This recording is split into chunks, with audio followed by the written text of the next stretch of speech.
Sejam bem-vindos a mais um vídeo que vai abrir seus horizontes. Hoje, nosso destino é um pedacinho da Holanda, bem aqui no Brasil, Carambeí, no Paraná. Apenas 140 quilômetros de Curitiba, Carambeí é uma cidade que vai te surpreender. Fundada por imigrantes holandeses, ela é um espetáculo de cores, arquitetura e, é claro, tulipas. Ao chegar lá, você vai sentir como se tivesse sido transportado diretamente para um vilarejo europeu. Os jardins são a obra do Criador, meticulosamente cuidados, e as casas têm um charme que vai fazer você parar e tirar fotos a cada esquina. Agora vamos falar de logística. A melhor época para visitar é entre agosto e setembro, durante o Festival de Tulipas. É uma explosão de cores que você não vai querer perder. E quanto ao preço da entrada no Parque Histórico de Carambeí, prepare-se para uma boa notícia. O ingresso custa apenas R$ 25,00. E falando em Parque Histórico, ele é um must-see. É o maior museu histórico a céu aberto do Brasil e oferece um vislumbre fascinante da vida dos pioneiros holandeses na região. Então, se você quer uma experiência única e culturalmente rica, coloque Carambeí no seu roteiro. Tenho certeza de que será uma viagem para se lembrar. Muito bem, pessoal, chegamos aqui ao Parque Histórico Carambeí, tá? Uma cidade antiga, histórica, que a gente vai visitar aqui. Um modelo de cidade, né? Como se fosse daqueles povos originários aqui da região, que a gente vai entrar para conhecer. Vem comigo.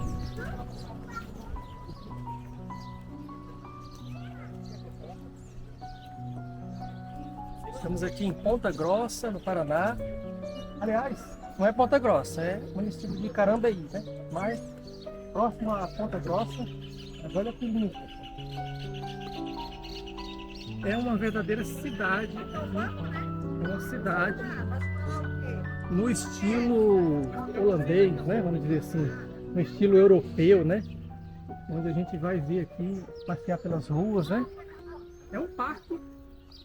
Só que é um parque especial aqui, né? Vila Histórica. Ó. Ambiente retrato por meio de reproduções, primeiro núcleo social, onde as famílias holandesas integraram-se à sociedade da época, construindo uma identidade própria por meio da agricultura e comércio com as cidades. Isso aí, gente, ó. Vamos lá? Vamos lá, Paulo?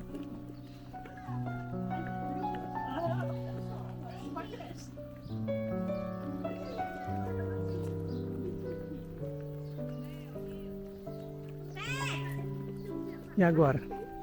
Vamos seguir o guia para ver o que ele vai falar, ó? Aí, ó, viu? Que ele vai explicar. E eu vou aproveitar. Aproveitar para ouvir. Vamos ficar aqui de fininho, né?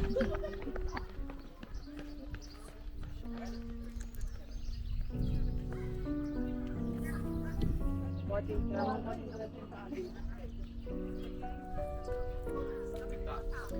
Primeiramente, pessoal, sejam todos e todas bem-vindos ao Parque Histórico. Eu me chamo Guilherme, vou estar acompanhando vocês hoje na visita, explicando casinha por casinha algumas regras antes de a gente iniciar o passeio. Primeiro, pessoal, quando a gente for de casinha para casinha, primeiro eu vou, daí depois a gente vai todo mundo junto, certo? Outra coisa, aqui apesar da nomenclatura de ser parque, nós somos um museu. Qual é a função do museu? Sabe me dizer?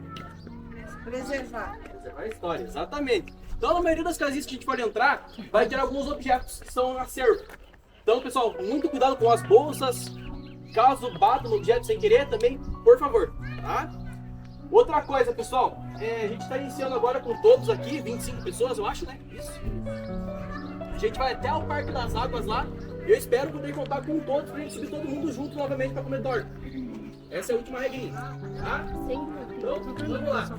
Pessoal, aqui a gente vai falar um pouco sobre o cotidiano, como que era a vida dos holandeses que vieram pra cá lá em 1911, tá? Começando nessas casinhas aqui, ó, e a gente volta lá dos Países Baixos. Mas por que Países Baixos? Primeiro, você sabia que a Holanda não é um país? A Holanda não é um país, ela é uma província dos Países Baixos. Mas você nem sabe o que é Países Baixos? vai ficar baixo de baixo. Baixo do mar, exatamente. Então aí que a gente vai chegar naquela ponte que vocês passaram. Aquela ponte ali, pessoal, é muito comum nos Países Baixos, né? Inclusive na Holanda, onde na Holanda possui mais canais do que rua. Então, para que eles pudessem evitar o avanço das águas, as terras, construíram diques, barreiras, canais também para alocar esse excesso de água, né? E em cima desses canais construíram as pontes para que pedestres possam passar. E quando não dá para passar o pedestre, eles tinham o guarda da ponte para poder levantar ela e o barco passar por baixo. Então a nossa ponte ele foi doada de um banco holandês. No final da tarde a gente levanta a ponte e quando começa o nosso expediente a gente desce ela para os turistas poderem entrar. Então ela funciona de verdade, tá? Não é só representação. Aquela ponte é original. Essas casinhas aqui, pessoal, são casinhas típicas lá dos Países Baixos. Elas foram construídas mais ou menos a partir da Idade Média, entre 1400 e 1500, mais ou menos, que é bem comum lá. Essas casas de tijolinho aqui, ó, elas são comuns nos centros urbanos, enquanto essas daqui é mais comum na área litorânea ou também na área rural. A economia deles antes das... Já viram falar das navegações? Já? Quando Portugal e Espanha saía pegar as coisas, tudo quanto é canto, a matéria-prima. Então, primeiramente era Portugal e Espanha. Eles desciam até as linhas orientais, que seria China, Índia, Indonésia. Então, eles pegavam matéria-prima e vendiam para outros países na Europa, inclusive os Países Baixos. Só que os caras pensaram o seguinte: poxa, mas a gente está enriquecendo outras nações. E nós, quando a gente vai começar a nos enriquecer? Então, eles tiveram a ideia de pegar e mandar os barcos deles mesmos até as Índias Orientais. Aí que foi criada a Companhia das Índias Orientais, certo? Antes deles ganharem dinheiro com isso, eles ganhavam dinheiro fazendo queijo, manteiga, pão, que era bem famoso. E essa era a economia deles, antes das navegações. Então nessa época, quando vendiam queijo, manteiga e pão pro resto da Europa, essa casinha aqui, ó, vocês estão vendo que tem uma marquise, né? Essa marquise ela colocava os objetos para vender, porque a parte da frente da casa era uma oficina ou uma loja. Então era uma forma deles ganharem dinheiro. Depois que eles ganharam dinheiro com as navegações, essa salinha aqui serviu só para ostentar, só para mostrar o poder aquisitivo que eles possuíam. Por exemplo, ali vocês vão ver um tapete em cima da mesa. Hoje você não vê uma pessoa que coloca um tapete em cima da mesa, pode ter toalha de mesa, mas o tapete é muito difícil. A tapeçaria vem da Índia, né? Então era um material, um produto que só quem tinha dinheiro podia estar adquirindo, certo? Outra coisa, as porcelanas. Alguém já ouviu falar das porcelanas de Delft? Alguém conhece? Ouviu falar? Não? Delft é uma cidade na Holanda que ganhou fama por conta das porcelanas que são produzidas lá. Só que essa porcelana veio da China. Isso é um dos exemplos de apropriação cultural, tá? Eles foram até a China, pegaram as porcelanas que tinham lá, levaram para a Holanda, começaram a fazer na Holanda e acabou ganhando fama como se fosse um produto originário da Holanda. Isso é muito engraçado. Outra coisa, pessoal, um símbolo da Holanda também, que não é holandês, é a tulipa. A tulipa é bem famosa, né? A gente vê as coisas da Holanda e vê aquela flor linda, maravilhosa, mas ela é da Turquia. Ela é lá do Oriente, da parte do Oriente ali, né? Ásia Oriental ali. Então o que aconteceu? Foi um botânico na Turquia, viu aquelas cores maravilhosas e pensou: vou pegar um pouco dessa flor e vou levar lá para os Países Baixos, né? O pessoal vai gostar e vai estar adquirindo. E foi isso que aconteceu. Tinha espécies ali que valia empresas, valia muita coisa. Eles deixavam as tulipas como pensamento e herança para o filho deles, para a família. Eles vendiam tudo para poder comprar um búfalo de tulipa. Tá? Ela florescia na primavera e eles vendiam com um valor maior. Era o mercado dessa época. Só que como era uma planta, todo mundo uma hora conseguiu deixar tudo plantadinho. E isso daí quebrou. Então foi a primeira quebra da bolsa de valores, tá? Como assim dizer, foi lá chamado tulipamania. Era o vício pelas tulipas ali. E outra coisa, pessoal, que é um símbolo muito forte na Holanda é os moinhos. Os moinhos também não são holandeses, tá? Eles são do Irã, são iranianos. Eles começaram a ser desenvolvidos ali lá por 700, 750. Então a gente acredita que foi por causa das cruzadas que acabaram levando os moinhos até os Países Baixos. E hoje em dia é um dos símbolos mais fortes dos Países Baixos, né? Junto com as tulipas, tá? Pessoal, se quiserem dar uma olhadinha aqui agora, podem ficar à vontade, vou aguardar vocês. Não, mas tem alguma coisa dentro do holandês ou é tudo arrumado?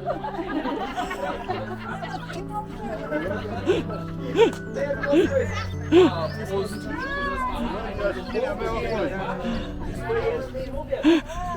as Sobrou nada da...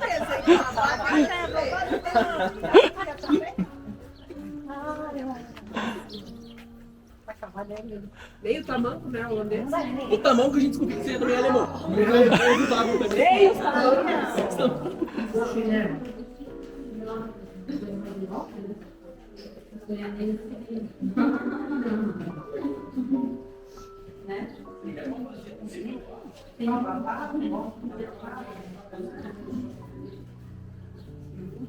Você pode dar isso.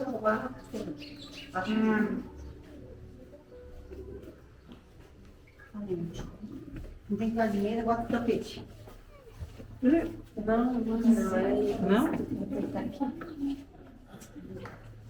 Ana, deixa eu assistir. Não. Vê se consegue pegar assim.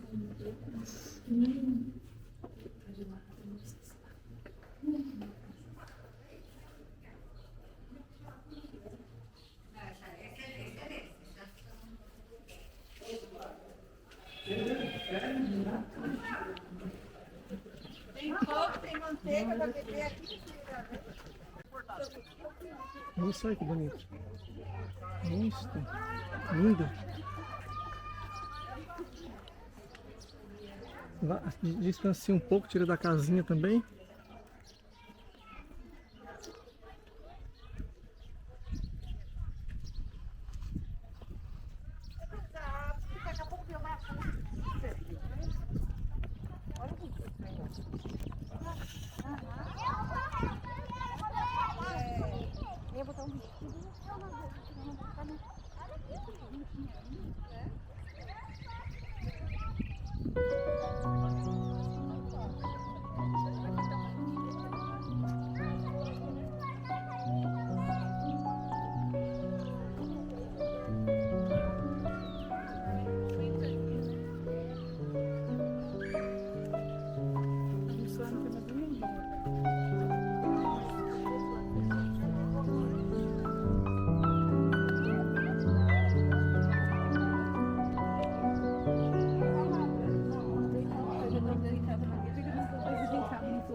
Aí chegaram em 1911, então um dos filhos deles teve essa coleção. Ele começou no século geral, como vocês podem ver nesses quadrinhos aqui, ó, esses três aqui, o de trás e aquele de baixo, que é uma forma mais amadora, que não tem a catalogação, não tem o número deles, e esse quadro aqui é a vácuo. Então se a gente abrir ele aqui, ó, vira bichinho, tá? Esses daqui já não, são caixas entomológicas, então é uma caixa que já permite que a gente possa abrir ela e fazer a manutenção das borboletas, tá? Ele começou a caçar borboletas trocando cartas com o pessoal ao redor do mundo. Essas cartas aqui são as originais que ele trocava com os outros colecionadores, né? Caçava a borboleta atraindo elas com um material que era tipo papelão com alumínio. Daí pegava ele e acabava caçando elas. Não nessa rede, tá? Mas acabava caçando elas, certo? Pegava elas, colocava num envelopezinho triangular que tem ali, colocava na mesa dele, essas mesas aqui, por exemplo. Prendia as asinhas delas com a seringa. Ele tirava todos os fluidos internos da borboleta e passava um selante nas asas para manter a cor e o brilho, como vocês estão vendo aquelas ali. Ó. Elas têm em média 50 a 60 anos cada borboleta, né, que é um terço da coleção dele. Agora, pessoal, qual é a diferença entre essas borboletas desse lado com as borboletas daquele lado de lá? Quem sabe dizer? Ali também é moça também, mas é a coloração da região. Essas aqui elas são coloridas e mais brilhantes porque elas são de regiões quentes e úmidas, onde a biodiversidade é mais variada. Então fruto, flores, tem um monte. Daquele lado lá são regiões frias e úmidas, são uma região que neva. Então a biodiversidade é bem menor. Elas não vão ter tanto alimento para poder se camuflar e fazer com que a cor atinja as asas delas, né?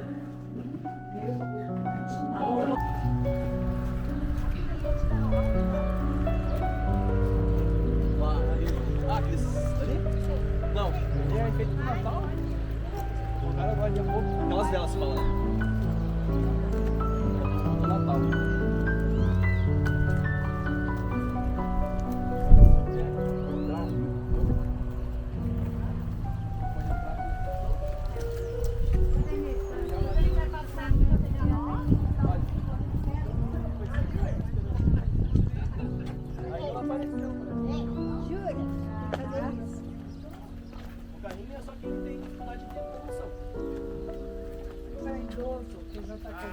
Tá também. Tá. Já foi pedido? Não, como que não pedimos, às vezes eu queria saber. Ah, a senhora quer pedir agora? Ou... Quero. Quer? Pode entrar, pode ficar à vontade. Entra na escuta?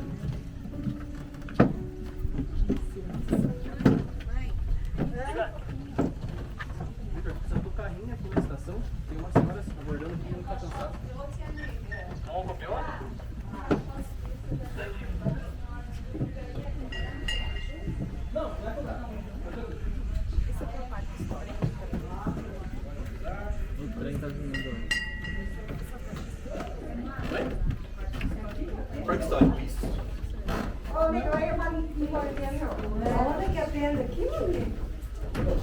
para ir ao carrinho. Ah, não, só aguardar ali, eu já pedi pra senhora. Ah, já Rapaz, já pediu? chega daí. Ah, obrigada. Tá bom? Tá, obrigadão. Nada. Pessoal, quem quiser sentar, pode ficar à vontade. Aí eu quero. Vamos explicar agora por que eles vieram para cá. Essa cadeira também dá pra sentar, essa cadeira aí.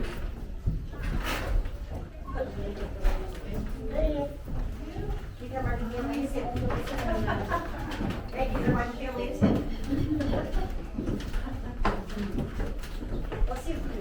Então, vamos lá. Pessoal, aqui a gente tem a estação, né, para representar a chegada desses holandeses aqui, que esse foi o motivo deles estarem morando aqui em volta. Todos esses casarão que vocês vieram vindo para cá, é tudo pertencente aos holandeses, certo? Então como que foi? Vamos voltar um tempo agora um pouco. Lá em 1850, 1860, lá na Europa. O que estava acontecendo lá? Já ouviu falar da Revolução Industrial? Sim. Já? Então tinha a indústria, o pessoal trabalhava lá de forma manual e chegou o maquinário. O maquinário produzia muito mais rápido em um tempo menor. Muito mais em um tempo menor, né? Então por que eles iam precisar da mão de obra? Então vamos pra rua. Beleza. O pessoal começou a passar fome, ficou desempregado, né? Não tinha mais condições de estar trabalhando.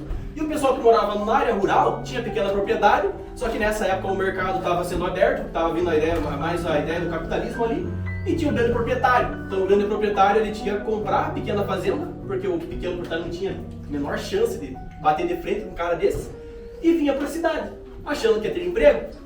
Acabava que aconteceu o êxodo rural, chegava na cidade, não tinha emprego. Né? Vindo para o Brasil agora nessa mesma época, aqui tinham fazendas portuguesas. Né? Qual que era a mão de obra das fazendas portuguesas? Quem? Das fazendas portuguesas? Escravo, exatamente.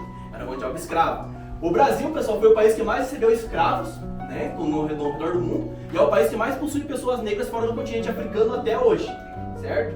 Então a galera pensava naquela época, né, que o negro era inferior e só servia para trabalhar. Justificavam isso com a ciência e com a religião. Na ciência tinha a ideia da escala crâniométrica e o darwinismo social. A escala crâniométrica falava que o crânio deles não crescia e eles só serviam para trabalhar. Então não desenvolvia o cérebro, né? Outra coisa, o darwinismo social é porque aquele era o papel deles. Questão de evolução, os europeus eram mais evoluídos. E aí a parte da religião, os católicos falavam que eles não tinham alma e através da escravidão eles podiam pagar essa dívida e ser salvos, né? Então tá, chegou 1888, o que aconteceu em 1888? Uma princesa assinou uma coisa. Princesa Isabel. Abolição. Abolição. Tá, vocês estão livres, mas o que mais? Vocês estão livres. Sem terra, sem trabalho, sem ter assistência. Só vão, se virem. Só que tinha sido acionada a Lei de Terras em 1850. A Lei de Terras proibia que eles fizessem um barraquinho num lugar que tivesse livre. Então como eles iam morar onde? Se eles não podiam fazer a casinha deles, né? Então como tinha muitas pessoas negras, eles queriam que o país fosse desenvolvido e tudo mais, então eles tiveram a ideia, lá na Europa tá sobrando gente, desempregada, né? Vamos fazer o seguinte, vamos trazer eles para inovar o Brasil com tecnologia. Só que atrás dessa cortina tinha a ideia do embranquecimento da população. Porque a ideia era misturar o negro com o branco, do correr do tempo eles iam embranquecendo e, consequentemente, evoluindo a nação. Então, foi essa a premissa, né, de trazer os imigrantes europeus para o Brasil, certo? Essa é a ideia do governo. Agora a gente voltando para os holandeses. Os holandeses, primeiramente, eles foram para Irati. Conhece Irati? Cidade do Paraná? Não? Então, é uma cidade próxima de Curitiba ali. Tem uma colônia chamada Gonçalves Júnior. Então eles foram para essa colônia. A galera que foi para lá era uma galera que trabalhava no porto. Então eles não sabiam lidar com plantação. Eles sabiam lidar com manutenção de navio, manutenção de barreiras, para evitar o avanço das águas. O pouco que eles plantavam, vinha o gafanhoto, acabava com uma parte e os porcos do mato terminavam o serviço. Outra coisa que eles reclamavam era a tal de bichinho de pé, a tal da moranga. Conhece a tal da moranga? Conhece a tal da moranga? Tá, e uma coisa mais séria que atingiu eles ali foi uma crise de tifo e malária. Então acabou falecendo muita criança e mulher, e lá ficou conhecido como cemitério das senhoras por conta disso. Alguns holandeses voltaram para os Países Baixos, outros foram para a Argentina, onde tinha também outra colônia de holandeses sendo formada. E alguns, não, vamos ficar aqui, a gente vai ser resiliente e vamos aguentar ficar aqui, né? Aguentar todos esses problemas. Até que em 1908 foi inaugurada a estrada de ferro que ligava São Paulo até o Rio Grande do Sul, que era o caminho das tropas. E essa estrada de ferro passava por aqui. Não é exatamente isso daqui, tá? Essa aqui é só uma representação. Então ela passava aqui na região, Só que o governo não ligava muito em investir nela. Veio uma empresa norte-americana chamada Brazil Railway Company, que era do Percival Farquhar. Já ouviram falar da Guerra do Contestado? Vocês são de Santa Catarina? Já, né? É o mesmo responsável que comprou essa linha. Inclusive é a mesma linha que liga lá, tá? Comprou essa linha aqui, região de Carambeí, pensou o seguinte: ele tinha uma subsidiária, que era uma madeireira. E aqui era cheio de araucária, embuia. Hoje em dia vocês olham pra cá, qualquer lugar de Horizonte, assim, é plantação, pinos, eucalipto, e você vê 5, 6 araucária. Essa é a nossa mata hoje em dia, né? Infelizmente. Então o pessoal tinha autorização para desmatar tudo, desmatavam tudo, tinha um espaço que ficava aberto. Nesse espaço ele queria trazer imigrante, para morar na Polônia de Carambeí. Ele fez um contrato em alemão, que a princípio eram os alemães que ele queria trazer para cá. Dizia o seguinte: venham para cá, vamos colonizar Carambeí, porque aqui a gente vai ceder uma casa para vocês, gado, terra, semente, adubo, para vocês conseguirem morar na região. Em troca disso, por 10 anos vocês vão trabalhar na nossa leiteria. E quem trabalhava com leiteria já há muito tempo eram os holandeses. Os holandeses viram esse contrato, e o idioma holandês é próximo do idioma alemão. Então vamos aderir a essa ideia. Então o pessoal veio lá de Gonçalves Júnior para cá, ganhou tudo isso, né? E como eles deu certo, como realmente eles ganhavam, eles passaram para os outros holandeses, uns que estavam lá em Gonçalves Júnior, outros que estavam lá na Holanda, e assim começou a vir os holandeses para cá e morar aqui na região. Esse mapa aqui, pessoal, vai mostrar o terreno que eles ganhavam, a divisão dos terrenos que a empresa comprava, né, e que era cedido para os holandeses estarem habitando aqui na região e colonizando, tá? Outra coisa que se fala para vocês, pessoal, o nome Carambeí, ele é de origem indígena, Tupi-Guarani. Ele não é igual Castrolanda ou Olambra, que ele tem uma relação com a Holanda, né? Carambeí significa Rio das Tartarugas, no Tupi-Guarani. Que é Carumbé, tartaruga, e Rio Água. Então é Rio das Tartarugas. Então eles conseguiram pelo menos manter esse nome aqui na região, apesar da imigração forte dos holandeses, né? Então só para vocês saberem que antes dos holandeses chegarem aqui, já tinha toda uma história, uma vida, um cotidiano aqui nessa região, tá? Podem dar uma olhada agora, pessoal, quem já viu. Aguarda um pouquinho, a gente vai para a chácara ali.